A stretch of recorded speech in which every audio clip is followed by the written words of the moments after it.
Hi guys, it's Aegis here. So today I'm here with another standard deck profile, and this time I will be covering the monster creator Arkhite or Arkhite, depending on how you pronounce it. So it's the monster girl. Is another research deck that we have other than Eva, which have been doing very great with the new promo. Not very new right now, but I think for the EN side they get it quite recently, so it's kind of still new. And well, that deck I don't have any like materials, so I can cover that one, but this one is rather budget, rather cheap, unless you want to go for like a high rarity, which like this one I pay around 300 Hong Kong dollars for it. But I think it's okay. It isn't that hurt compared to like a Leonor FFR, so I went for it.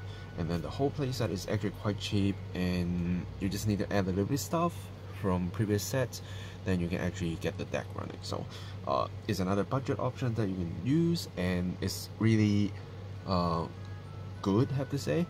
Like a lot of different right lines when they are introduced, like Welstra, like Greedon, like Chaos, and a lot of stuff, they get introduced.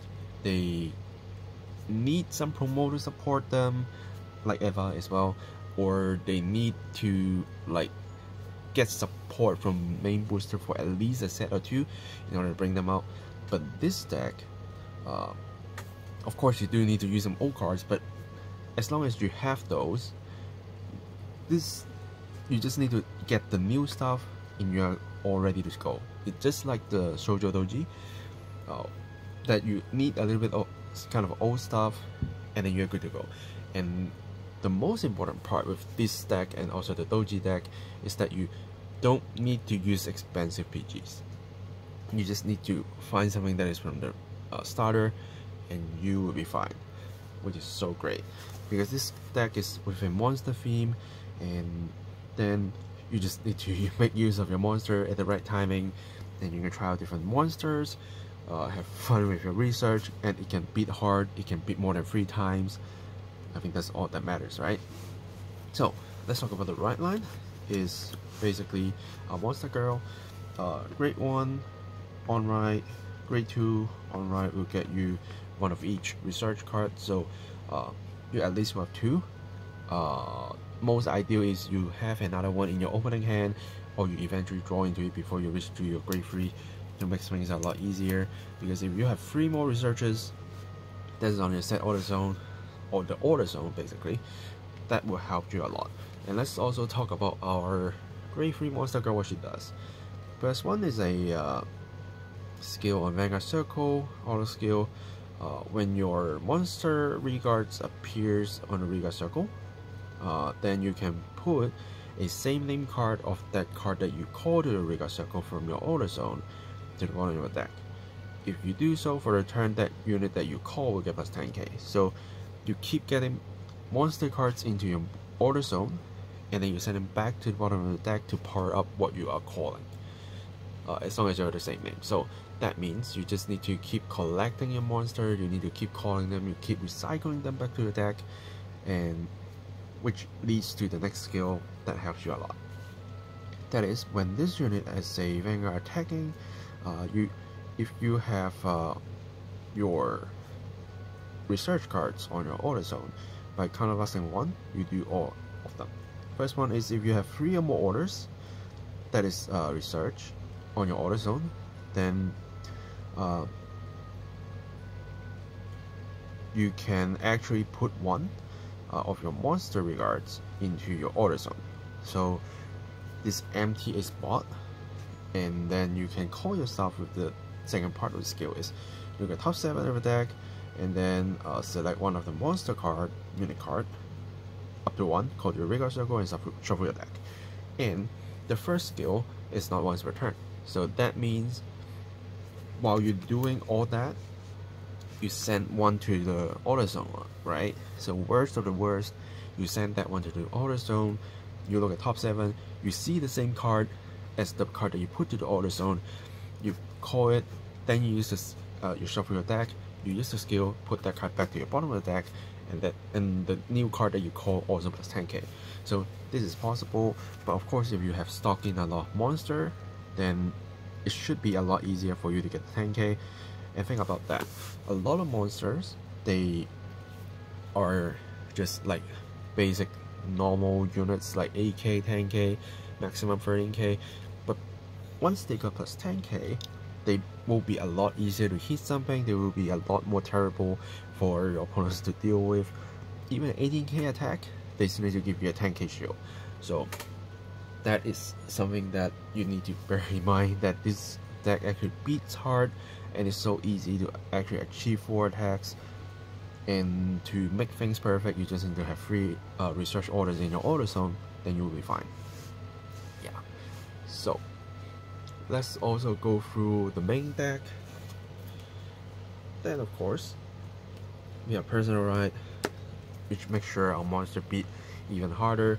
And also, do note that the monster card is also a monster card, because it's the monster creator, so you can actually put her into the order zone. And if you don't want a person right for whatever reason, like when you look at top 7, that's the only card that you can call, you can still call her, put the card same name to the bottom, so you might still be able to do person right again if you shuffle your deck, and this card can still get plus 10k. So this is possible, and the deck is just so perfect by having her also being a monster, because like there are so many different archetypes that when they follow their names, the right line is not actually that name. So yeah, this really helps a lot. And then we have a Volcano Godzilla. So this card is the new card from the set. It's a monster card, it's double rare, and this card, when this appears on the Riga circle, you can count +1, and you can retire one of your opponent's units with grade that is lower or equal to the number of research orders you have on your order zone. So if you have 3, you basically can retire anything except grade 4, which usually grade 4 won't be appearing at all, but who knows if you're playing premium or whatever. But having 3 to 4 orders in your order zone is actually helping you a lot. This is a removal. If you have 2, you get to retire grade 2 or less. That still is quite helpful, and you can do it during your battle phase, because you will be able to call monsters from the deck depending on what you get when you attack. So you can suddenly come out and pop something to ruin your opponent's plan if you don't have that in hand already. And if this card attacks, if you have 3 or more orders that is research, then this card will also get plus 5k. So 5 and 10, that's already 28 beater. So if you think issue is already not enough, not to mention if you personalize as well, then make things a lot more terrible. Next, I'm running 3 of the penguins. This is something that I wasn't actually play to put in the deck to start with. Actually, what I was using is trying to use this Caesar's monster to see how it goes, but that card uses a lot of soul and not actually quite fit in this deck. It's sometimes useful, but the thing is it will limit your plans with using your souls. So I changed it back to Penguin, because Penguin, I know it will work for a few reasons. One, you use this card for your exchange for using your right deck, and then look at top 5 for searching your orders, right? And it is a monster, so if you do have a research order, put that there. You can just chuck in this little penguin into your order zone and prepare to call another one to at least get a plus 10k. And if that penguin goes away again, you just keep recycling. So this card is good to be in the drop zone to search your orders, and it can go to your order zone because it's a dead monster, and then you can just make it a 20k beater just by calling it if you have another one in your order zone.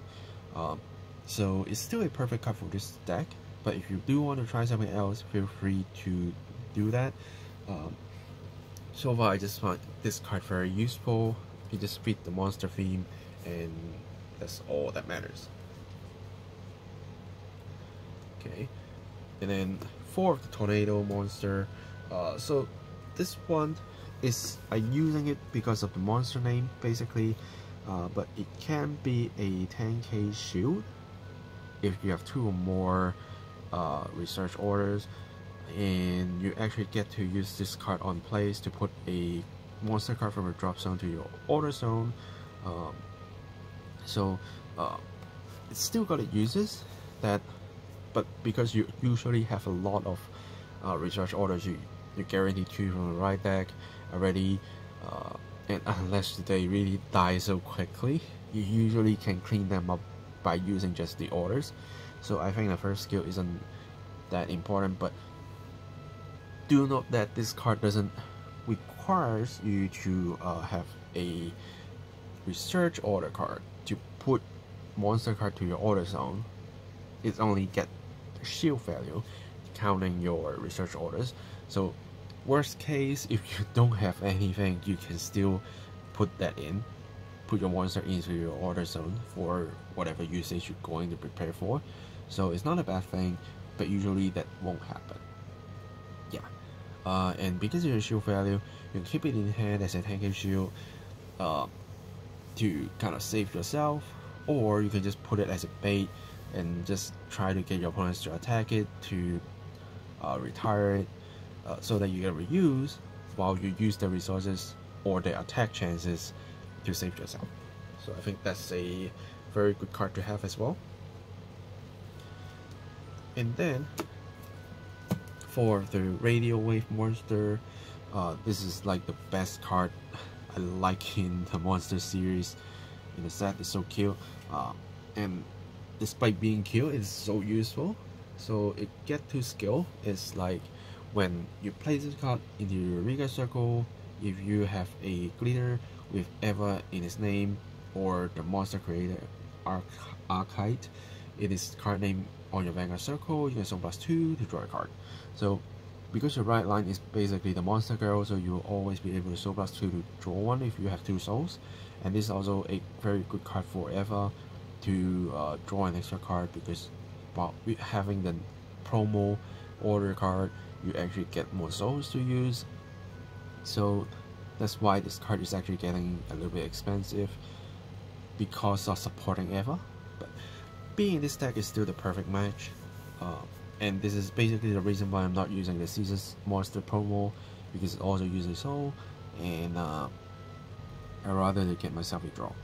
And this card, if you have 3 or more researchers on your order zone, you can get +5k, so it can be a 30k booster, 30k beater, and if you use your Vanguard skill to pump 10k, it's a 23k attacker booster. That's already good enough when you have nothing, right? And then next, I'm running 3 of the Bobo Mines. Unfortunately, I only have 1 JP and 2 Chinese version, but since I'm like not going to use it in the tournament, so I just put in what I have to actually enjoy it. And this card, have to say, I put it in mainly because it's a monster card, nothing else. It does soul charge you and counter charge you, but I don't see the need that much. Is it good to have? It helps you, but most of the time, if you manage your resources carefully, you shouldn't need to worry about using extra soul, using extra counterblast, usually. Because what eating your counterblast is these, what eating your souls are just this, basically. Right? So, again, Bohomai is more likely a monster card that with good effects to fit in.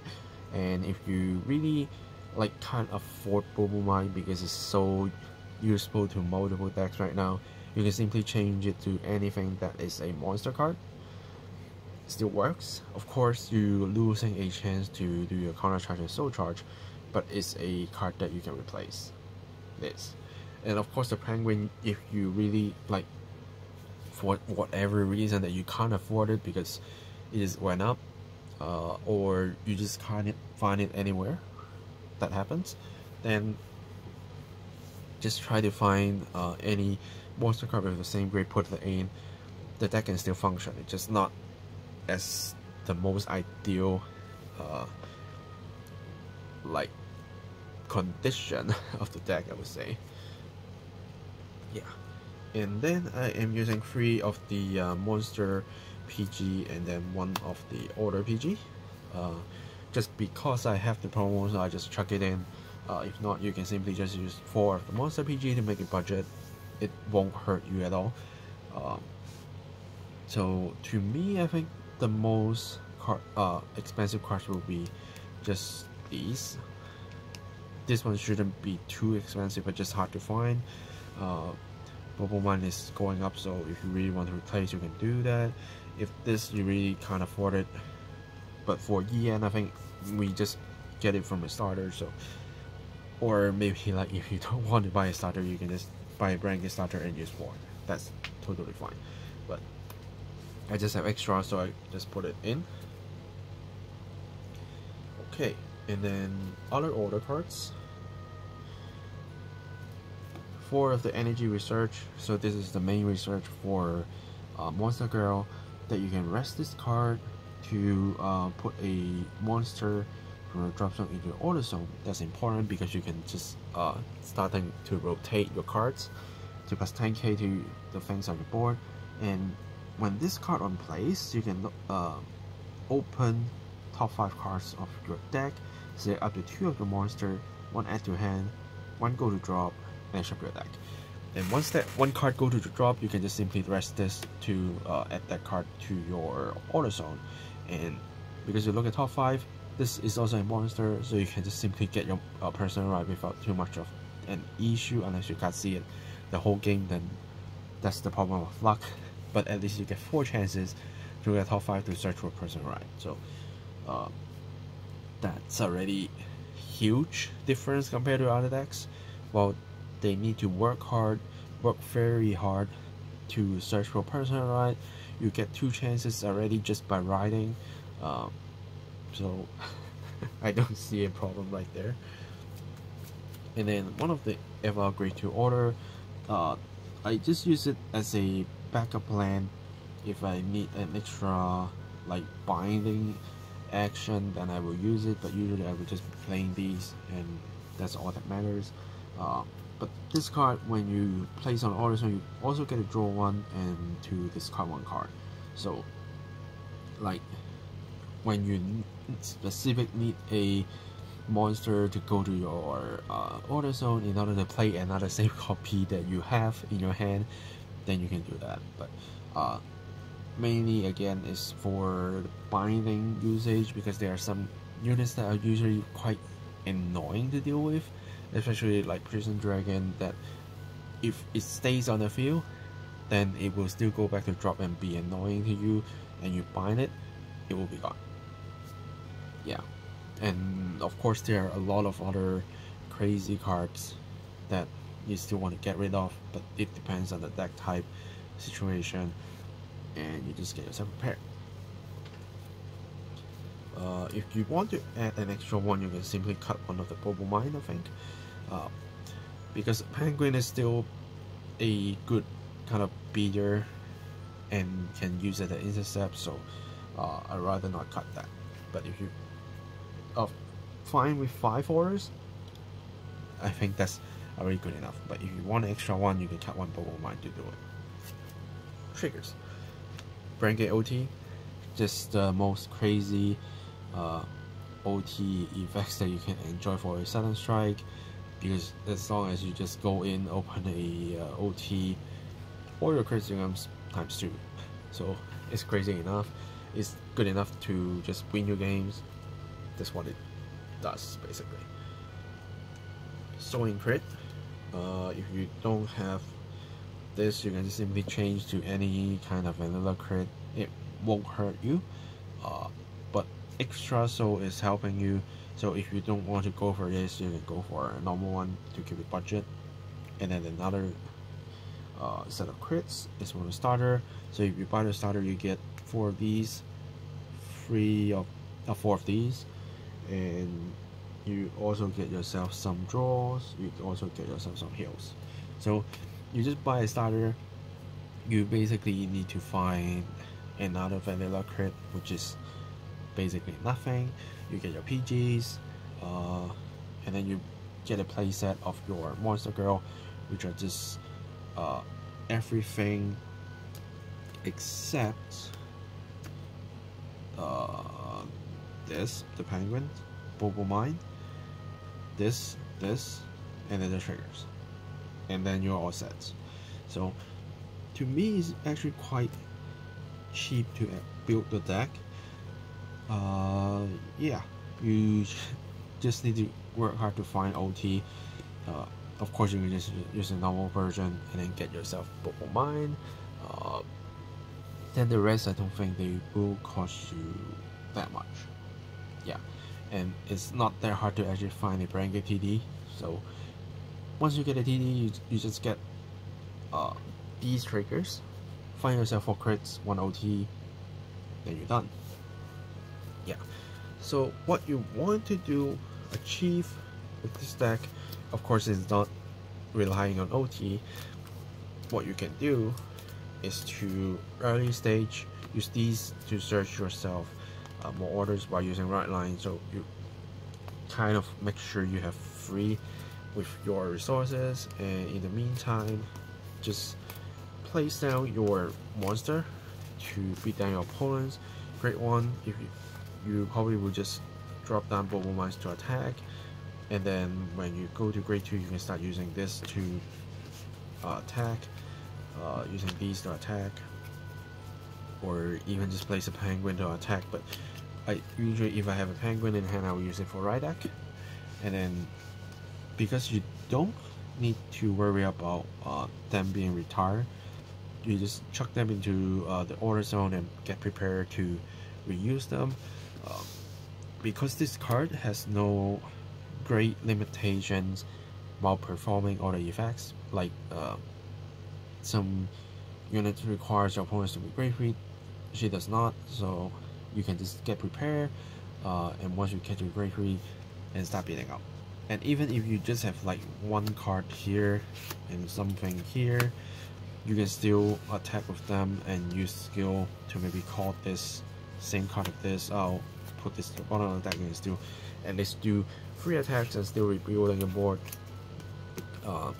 Don't need to worry too much not performing 4 attacks, because you just need to play normally, and this deck is just strong enough with high power to crush your opponents. And if you act quick, they just don't have enough resources to block every single attack of yours, and most cases you should be able to win during your second grade return usually. Unless your opponent is very defensive, then it might take a turn or 2, or maybe they're too defensive, they can push you back. But this deck, as you can see, I'm just using crits and draws and heals and OT, so it's kind of standard. You don't quite need the fronts. If you really want to try, you can, but I don't want to see myself like lacking resources. I want to do waves of attacks every single turn, try to do 3 to 4 attacks every single turn, and I don't mind all the monsters going to the drop zone because I can reuse them. I can just make them be a good resources, research materials to bring a even stronger monster, and using those to actually win me games. Yeah, so that's basically the deck list. If you like this deck profile, give me a like. Subscribe to the channel for more deck profiles, deck fights, unboxings. There will be unboxing coming up very soon for the next set in JP, so I will be cracking that for sure. And comment down below if you have any questions on this deck. If you have any cards that you tried that is interesting to be included in this deck that I have not been using, feel free to let me know. If they are like cheap options, I probably will just get them to try, but I'm not aiming for like anything expensive, because I don't actually, it's a brand gate main. I just get the starters, I get a few things. You can see Bobo might only get 1 in JP, and 2 of the Chinese I just get them because I cracked 2 booster boxes from there, and I luckily get that. So yeah, so you can see I'm not actually putting a lot of money into this deck. The next one I might be also considered getting the new Brand Gate Robot right line, but I will see because I have more resources on the Dark States one, so I might just find the Dark States like playset, then have fun with there. So who knows, I will see. If both are cheap enough, I probably will just get them all, but yeah, again, we will see. So I think that's it for me today. Thanks for watching, guys, and I will see you guys in the next video. Signing off.